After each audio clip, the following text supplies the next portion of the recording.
Hello everyone, what's good? And I'm Shaura. Today we are reacting to WW1 Oversimplified. Welcome back to the channel. This is my second video, and we are here reacting to World Wars. And I'm kind of a history nerd, you can say. I love history, I love all these wars, learning about it, and knowing stuff, what happened, what started it, what led to it, and everything from the strategies and the leaders, what they were doing, what was happening in the country, what led to it, and what was the result, and how we are told what we are told, and how we are here where we are, and how the wars start, and what is the precaution, or like, all these stuff. Like wars are very interesting, and especially world wars. I was not very interested in World War I because I never really did like it or understand it because it was not that popular. Like the Second World War was huge. It was way bigger than the first one. But let's go see World War I oversimplified, and it's the first video about oversimplified that we are doing. And I've heard and I've seen their videos. They make the best presentations. So let's get into it. The world of 1914, a time of modern technology, culture, and fashion. Truly the height of civilization. Let's have a war. Everyone knew a big war was coming. France wanted some stuff back that Germany had taken from it. Germany wanted to take more of everyone's stuff, and they were building a big sexy navy that was making the British uncomfortable. These two empires thought they were really cool, but lots of different people who lived there didn't think it was so cool. And some of them had even been declaring independence with help from Russia. Everyone was talking about each other behind each other's backs. Throw in the fact that military technology had come a long way since the last major war, and suddenly everyone was pretty eager to beat each other up. In this area of Austria-Hungary lived some Serbs and Bosnians who hated living in Austria-Hungary. So the Austro-Hungarian Archduke Franz Ferdinand goes there for a nice drive in an open-top car with his car's route published in advance. And that went just about as well as you'd expect. Some assassins were waiting for him along the way and threw bombs at his car, but they missed and blew up some officers behind him instead. So the Archduke goes into hiding, leaves Sarajevo, and the whole war never happens. Except no, the Archduke doesn't leave, but instead goes back out in the open-top car to visit the injured officers in hospital. The driver takes a wrong turn and by sheer coincidence gets stuck beside one of the failed assassins, who shoots him. Austria-Hungary is understandably pissed about all this, and they think the Serbian government had something to do with it, which they might have. So they go to their ally Germany and say, "Hey Germany, we're going to declare war on Serbia," and Germany is all for that. So Austria-Hungary send a big list of impossible demands to Serbia, and when Serbia refuses, they declare war. Austria-Hungary and Germany are friends, and Serbia is protected by Russia, who's friends with France, so they'll declare war on each other. Montenegro joins in too. France and Britain also have a kind of alliance, so when France says, "Hey Britain, you got my back?" Britain is like, maybe. So let me pause here for a second. So World War I in a nutshell was they killed our king, so we don't like them, so we are going to start a war with them. It's a small country, so we are just starting a war with them, and the small country has a big brother that is very powerful, that like, what do we say, like does everything on behalf of the big brother. Like he's that cool kid. And Austria-Hungary Empire and Germany declared war on that, so his big brother came with his friends like France, and France also had connections with Britain.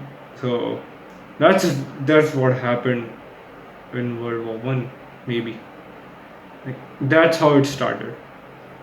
Like just a normal fighting. Like, we are angry with them, so we will fight you. So let's get into it.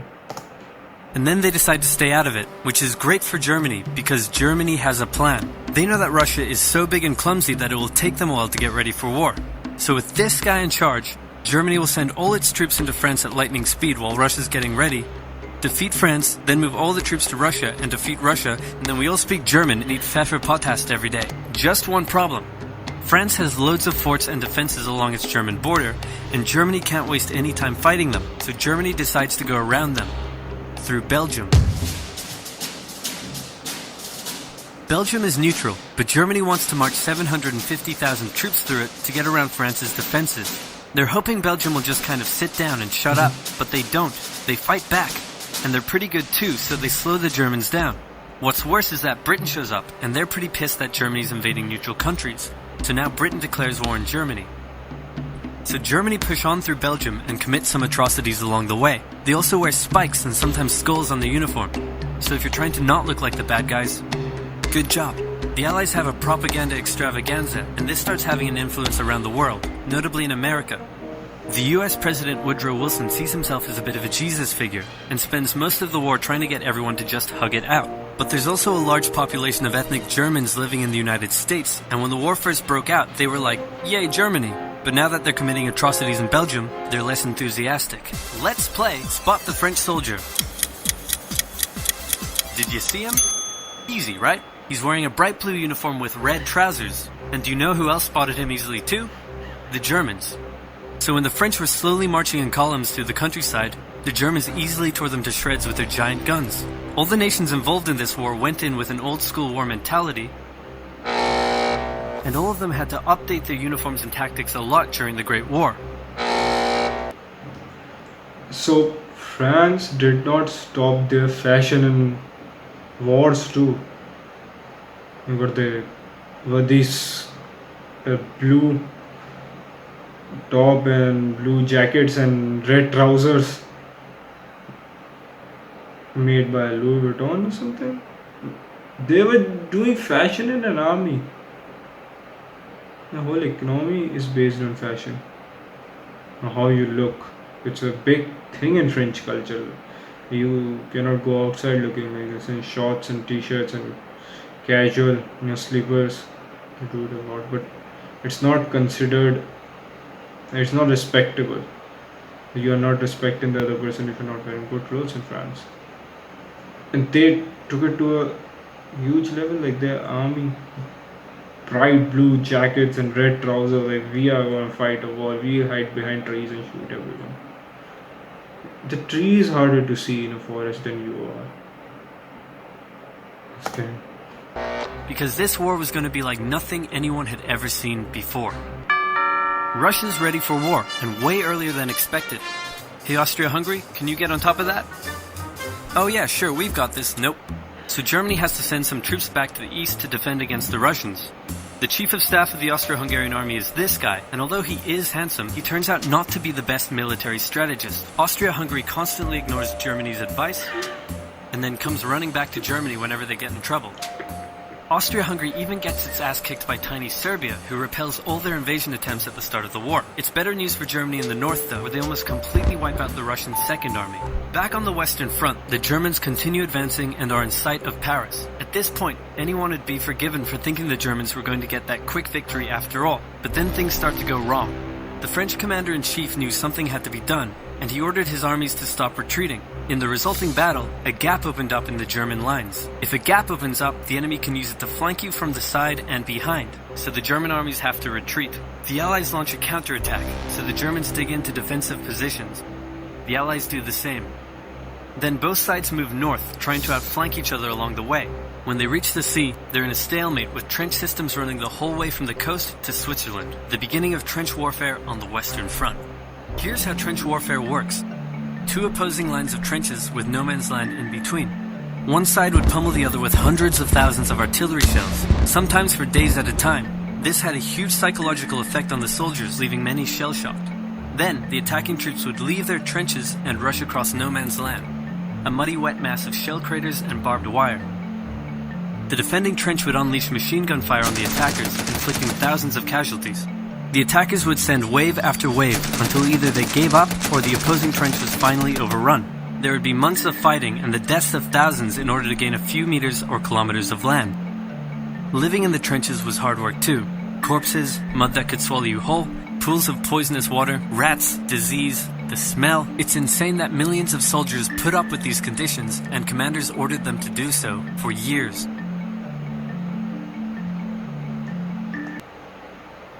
This was it for the first part of this. There will be a second part too. The thing we got there, the trench warfare was insane. Like if you have played any games, uh, Call of Duty and the sniper, what's this called?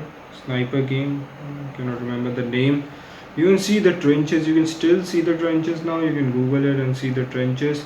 Like it's insane how like the conditions were in these trenches. Like you can see from in Peaky Blinders, Tommy Shelby. He fought in World War One. He was mining like he was a British miner.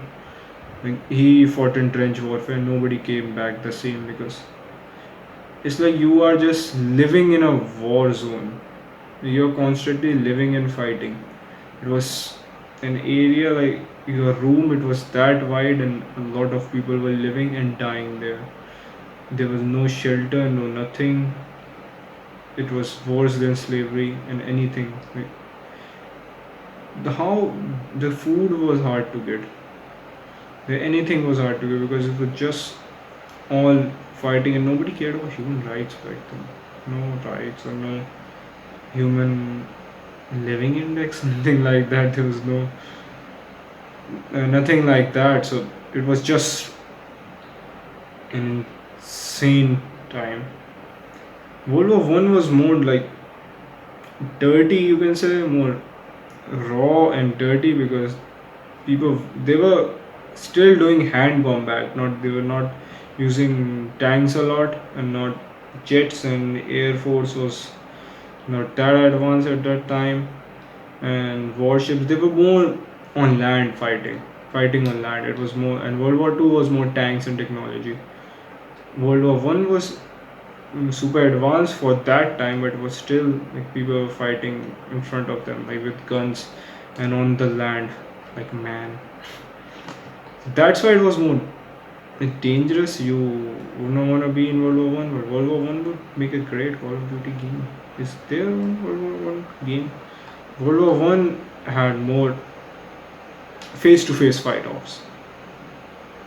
So that's it for this one. We're doing the second reaction too. It will be coming on this channel, and you can comment down here what more things you will like me to react to, more videos, any topic, anything.